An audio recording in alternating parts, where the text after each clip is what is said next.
Dios. Gracias, Padre, por tu amor, por tu misericordia, Dios, que se ve en nuestras vidas cada día, Señor, tú las renuevas, Padre. Ponemos en tus manos esta mañana, Señor, rogándote que tú te agrades, Dios, de lo que se ha preparado en honor a ti, Señor. Habla a nuestros corazones, Señor, y pues tú sigue moldeándonos, Padre, para parecernos cada vez más a ti.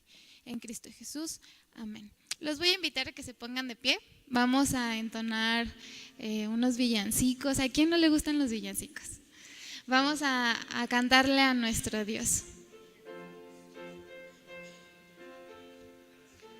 Una de nuestras épocas favoritas. Le pido de favor que cante con todo su corazón. A lo suyo vino y los suyos no le recibieron. Juan 1:1.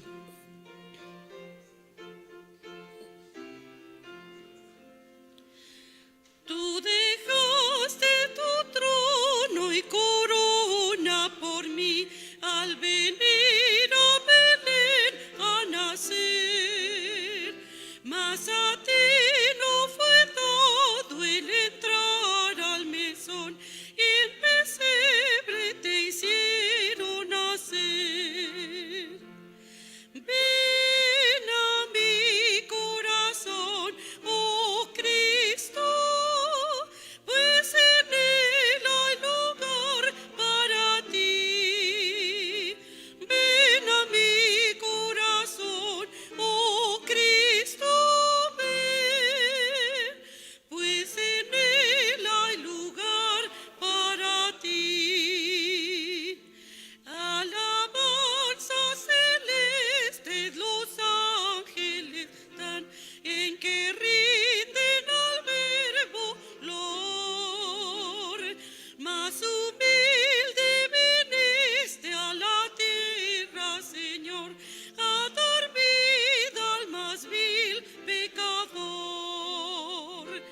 Ven a mi corazón, oh Cristo, pues en él hay lugar para ti. Ven a mi corazón, oh Cristo, ven, pues en él hay lugar para ti.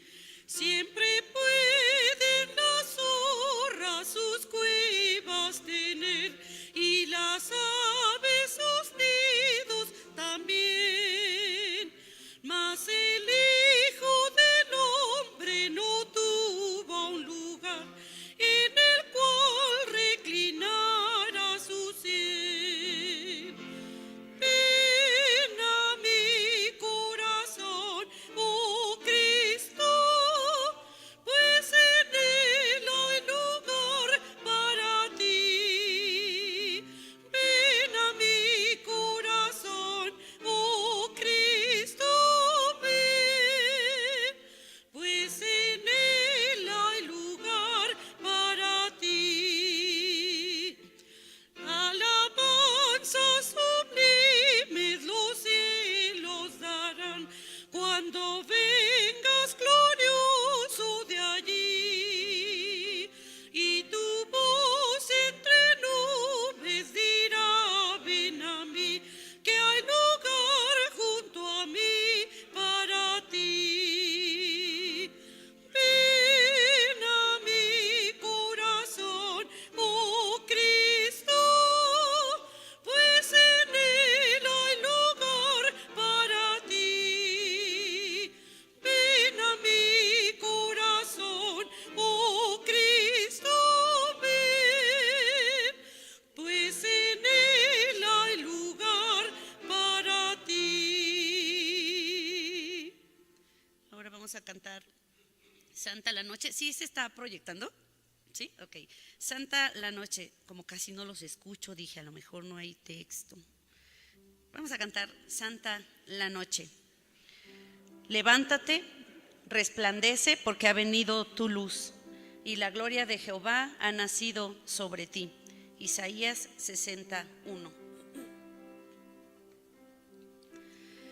Santa la noche, hermosas las estrellas. noche cuando nació el Señor. El mundo envuelto estuvo en sus querellas hasta que Dios nos mandó al Salvador. Una esperanza, todo el mundo siente la luz de un nuevo día al fin igual. Con gratitud, postrados adoradme, oíd de lo alto la voz angelical. Oíd, cantad, nació el Salvador.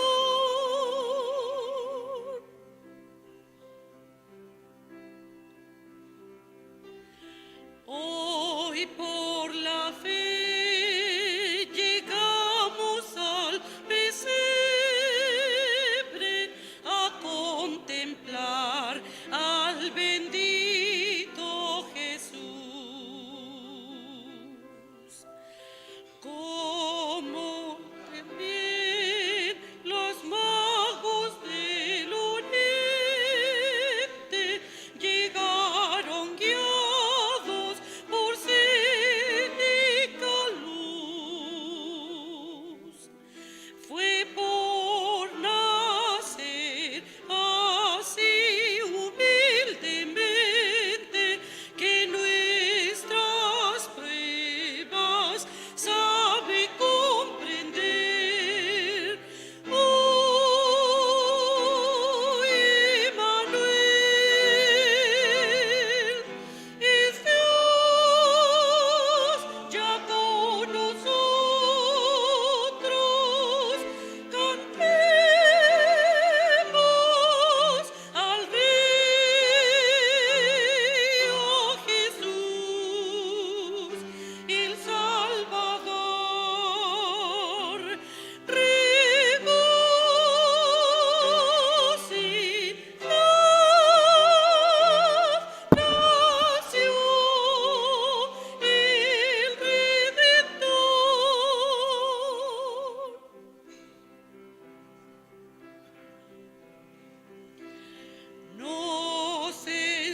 Les voy a invitar a que abran sus Biblias en Isaías 9 para que me sigan en la lectura, los versículos del 1 al 6, solo que yo lo voy a leer en una versión más antigua, entonces pueden ahí seguir la lectura.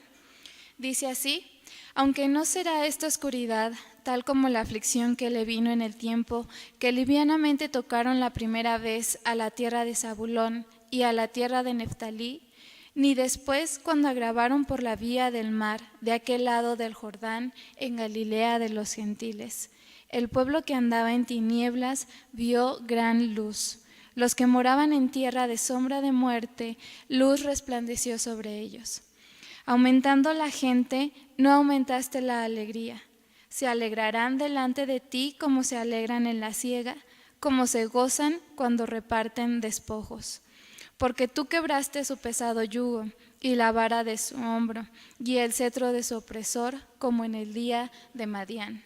Porque toda batalla de quien pelea es con estruendo y con revolcamiento de vestidura en sangre, mas esta será con quema y tragamiento de fuego. Porque niño nos es nacido, hijo nos es dado, y el principado es asentado sobre su trono, sobre su hombro. Y se llamará él admirable, el consejero, el Dios, el fuerte, el Padre eterno, el príncipe de paz. La multitud del señorío y la paz no tendrán término sobre el trono de David y sobre su reino, disponiéndolo y confirmándolo en juicio y en justicia desde ahora y para siempre. El celo del Señor de los ejércitos hará esto. Le voy a dar tiempo a nuestro hermano Daniel, que nos trae la palabra de esta mañana. Gracias. Siempre es emocionante predicar de Navidad. Yo sí creo eso. A mí me pasa mucho. Y a veces, como decía el hermano Pereda, hemos predicado tantas veces los pasajes de Navidad que ya a veces sentimos que no tenemos nada nuevo que predicar. Pero bueno, la esperanza mesiánica a lo largo de la historia del pueblo de Israel se fue gestando desde el inicio de la historia de esta nación. Cuando Isaías escribe estos oráculos, como suele llamarse en algunos momentos las profecías de los profetas, ya había pasado bastante tiempo y la esperanza mesiánica se había generado o tenía una dimensión ya mayor que aquella que había tenido al inicio de la historia de la nación. En estos versículos que se han leído, estos versículos que se han leído están en el marco de una serie de profecías que Isaías llevó al rey Acaz en los tiempos de la invasión sirio-efranita sobre el pueblo de Judá. 7:14 es uno de esos. He aquí la virgen concebirá, o la joven concebirá y dará a luz un hijo. Ese mensaje dado en el capítulo 7 fue desoído por Acaz. No creyó a la señal que Dios había puesto y las cosas se habían puesto peor. Por eso ahora en los versículos 9 y en los previos, en el capítulo 8, en el capítulo 9, los previos versículos que están en el capítulo 8, describen el estado en el cual estaba la gente. Y después comienza el 9 precisamente hablando de que esa oscuridad no volverá a ocurrir. Se vuelve a dar una profecía de esperanza mesiánica. Y la venida de Jesús, la venida de Cristo es eso, un cambio de un estado a otro representado en el texto, de un cambio de las tinieblas a la luz.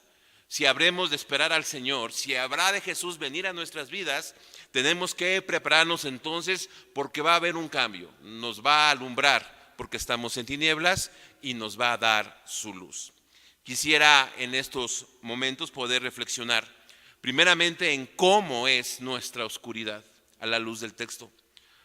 Porque necesitamos la luz de Jesús, como está descrita también en el mismo texto. Quisiera leer versículos del 19 al final del capítulo 8, porque está relacionado con el que empieza en el capítulo 9. Dice así: si alguien les dice, consulten a las pitonisas y a los agoreros que susurran y musitan, ¿acaso no es deber de un pueblo consultar a sus dioses y a los muertos en favor de los vivos? Yo les digo, aténganse a la ley, al testimonio, pero para quienes no se atengan a esto, no habrá un amanecer. Es decir, quien no se atiene a lo que Dios ha dicho, no le va a amanecer. Quiere decir que permanece en tinieblas. Y en los versículos previos habla de una manera, digamos, irónica. Los pueblos consultan a sus dioses. Los que creen en los muertos consultan a los muertos. Y ustedes que creen en Jehová no consultan a Jehová. Esa es la idea aquí puesta en el texto. Y dice, ustedes habrán de enfurecerse cuando angustiados y hambrientos vaguen por la tierra, levantando los ojos al cielo, maldecirán a su rey y a su Dios, y clavando la mirada en la tierra, solo verán aflicción, tinieblas y espantosa penumbra. Serán arrojados a una oscuridad total. Necesitamos la luz. ¿Por qué? Porque estamos en tinieblas. Ya hemos visto cómo el versículo 20 nos dice la razón por la cual estamos en estas. Porque no creemos a la revelación de Dios. ¿Cuáles son las características de nuestras tinieblas? Primeramente, enojo. Dice que se enfurecerán. ¿Cada cuándo te enojas? ¿Por qué te enojas? Al menos a la luz del texto, los que se enfurecen es porque no han hecho caso a la revelación de Dios. Lo cierto es que la molestia y el hastío que muchas veces tenemos es ocasionado por nuestra misma necedad a la palabra de Dios. Dios le había dicho a Acaz por medio de Isaías que debía esperar y ser prudente. Pero él no quiso hacer caso a Isaías, que traía la voz de Dios, y él hizo tratos entonces con Asiria. Después las cosas se pusieron peor y entonces se enojó. Ya puedes entender entonces por qué a veces nos enojamos y nos enfurecemos. Nos sentimos hastiados y fastidiados. ¿Cuántas veces en este año no te sentiste así? Harto. Ya me tienen harto. No le eches la culpa a los demás. Seguramente es porque no hicimos caso a la profecía y a la señal que Dios nos dio. Un sencillo niño. Debemos tener cuidado porque en nuestros enojos destruimos también las cosas buenas que tenemos a nuestro alrededor. No apreciamos lo bueno que Dios nos da. También nuestras tinieblas están caracterizadas por angustia, aflicción, congoja, ansiedad, temor opresivo, sin causa precisa. Así está la gente que se describe en esos versículos. Aprieto, situación apurada, sofocación, sensación de opresión, desconcierto, desasosiego, confusión, incertidumbre. Todo esto germina en corazones que no hacemos caso a la palabra sencilla y profunda de Dios. 7:14.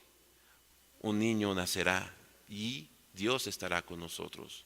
Ten paciencia. Espera que el niño empiece a discernir entre lo bueno y lo malo, y estos dos reyes que te amenazan se acabarán. Pero no quiso esperar y entró en enojo y entró en angustia. Después de que te enojaste allá por el 30 de marzo, por el 5 de julio, o por mayo, o por agosto, o por noviembre, no sé cuándo te tocó tu enojo,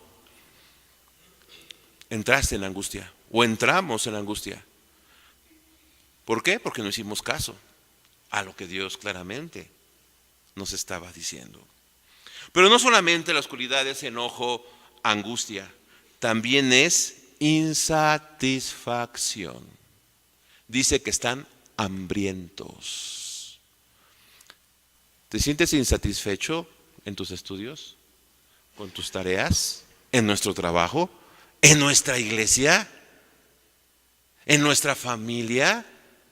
Sí, hay momentos que así nos sentimos. Es más, hasta en nuestros matrimonios, a veces así nos sentimos. ¿Por qué? Porque no hacemos caso a la promesa de Dios y a las instrucciones de Dios que nos han dicho confiar y ser prudentes. Eso se lo había dicho Isaías a Acaz en el capítulo 7. Como no hizo caso, estaba ahora en toda esta situación. Enojo, insatisfacción, angustia. Así se habla de la sensación de vacío al no lograr lo que uno desea. Lo cierto es que la alianza con Asiria solo fue un paliativo, porque luego la misma Asiria, después de haber acabado con Israel y con Siria, se volvió una amenaza enorme para Judá y para Acaz. Y fue su hijo Acaz precisamente el que pagó la factura de la falta de entendimiento de Acaz. La falta de compromiso nos va a llevar también a todo esto: insatisfacción, angustia, enojo.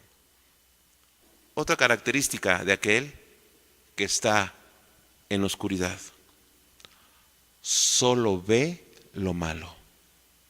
¿No dice allí al final? Solo verán aflicción y tinieblas. Es muy molesto andar con personas que ven todos los problemas y a cada solución le ven un problema más. Tenemos una visión y perspectiva muy distorsionada de la realidad, porque estamos en oscuridad. Por eso no distinguimos las cosas buenas en medio de todo. Como dice un poema por ahí, ¿no? No dejes que esto te vuelva ciego para la virtud que existe. Hay muchas personas que se esfuerzan por alcanzar nobles ideales. La vida está llena de heroísmo. Sí. Cuando uno es negativo, es señal de que solamente está en tinieblas.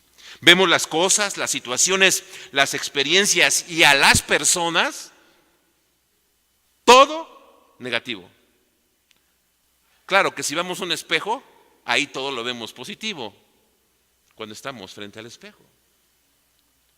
Pero cuando estamos en una ventana viendo a los demás, solamente vemos lo negativo. Insisto, a todo problema le vemos su origen en los demás, y a toda solución la vemos con mayor problema.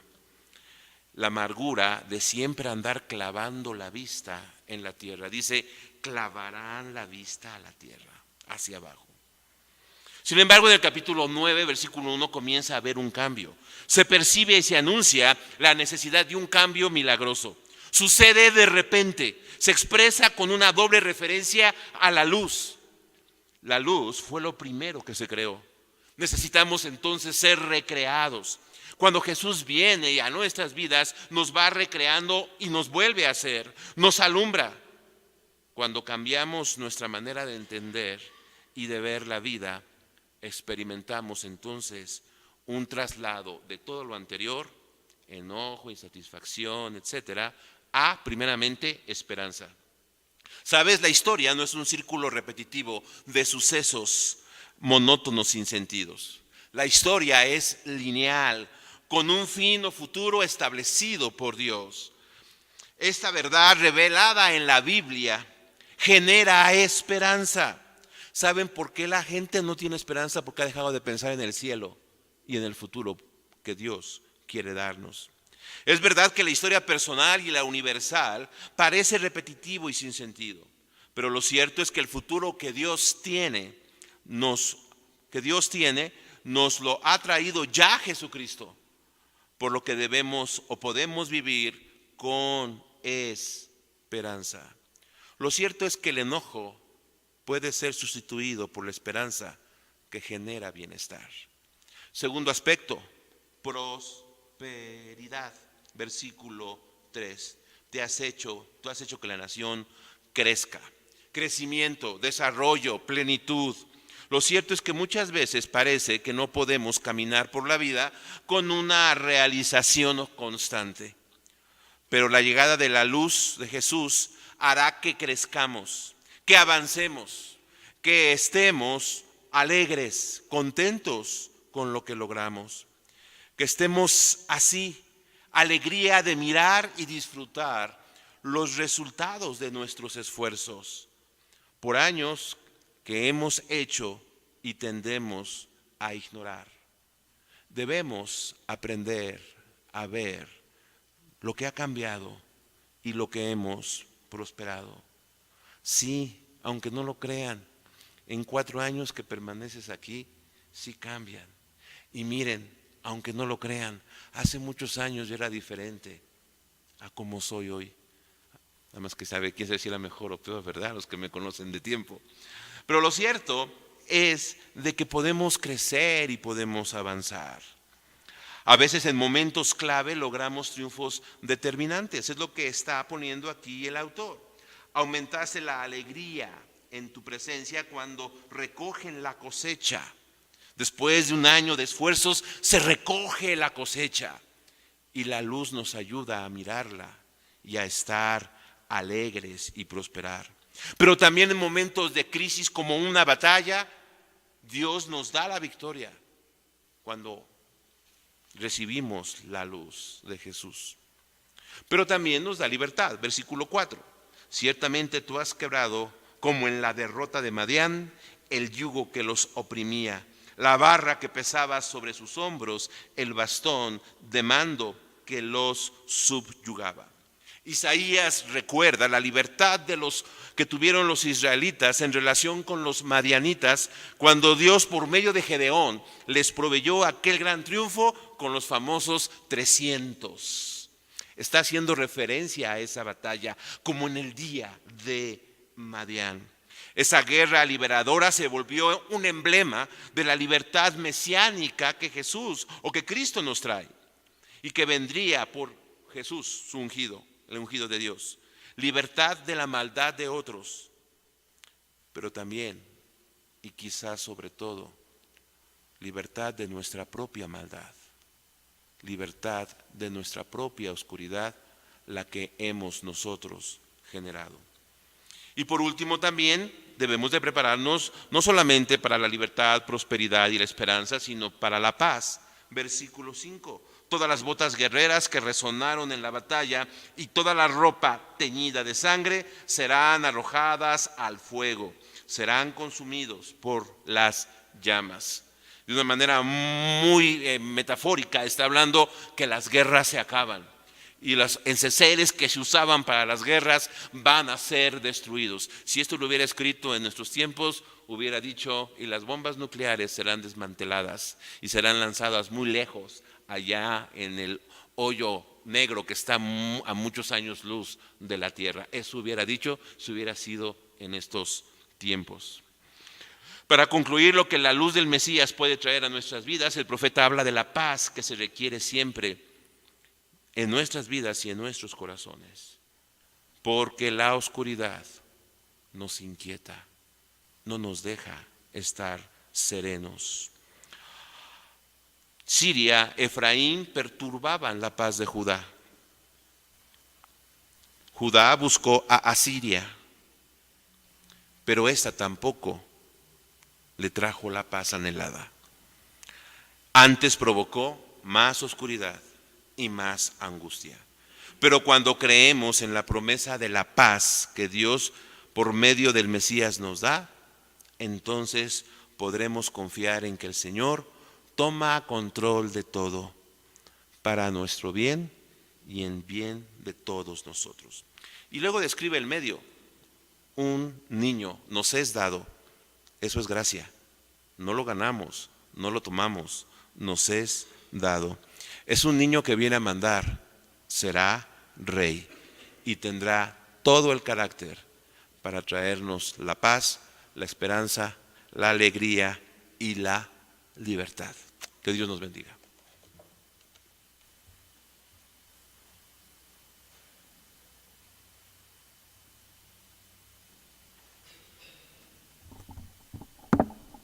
Vamos a orar. Dios bendito Padre, cuántas gracias te damos por este tiempo, Señor.